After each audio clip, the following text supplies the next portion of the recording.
David Neild is 31. He was a British Army major. Now he's a lieutenant colonel in command of his own army. Every morning he drives up to the barracks he designed himself in the large white car given him as a present by the Sheikh. He also gets 3 times his old salary and a house with a swimming pool. He commands 2 Arab officers and a force of 180 men, which will soon be increased to 350. This Ras Al Khaymah Mobile Force, as it's called, is the 4th private army to appear in the Gulf in spite of strong British opposition. Mr. Wilson wants the 9 Sheikhs to form a union with only 1 defence force before the British withdrawal next year. And great pressure was brought on Colonel Neild not to help form a force that the British felt would only encourage disunion in the Gulf. But the force has gone ahead, and Britain hasn't refused to supply arms to it. Colonel Neild was in London at Christmas buying £250,000 worth of arms.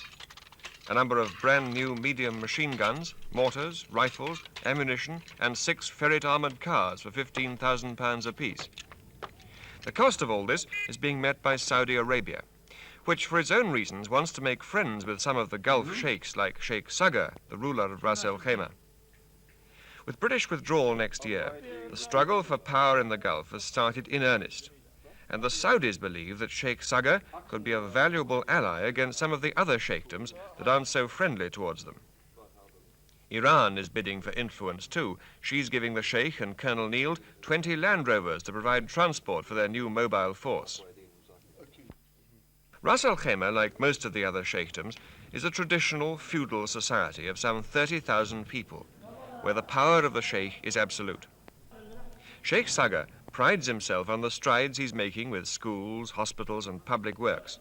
But most people here think that the only way he can really secure his people's future once Britain goes is in a federation with the other sheikdoms. His only continuing source of income is the stone export trade from the hills behind Ras Al Khaymah, which earns the state some £70,000 a year.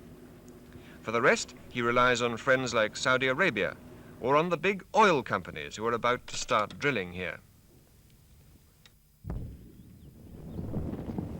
Seismographic surveys have produced encouraging reports, and the Sheikh and his advisors now feel confident that the oil companies will strike rich within a year.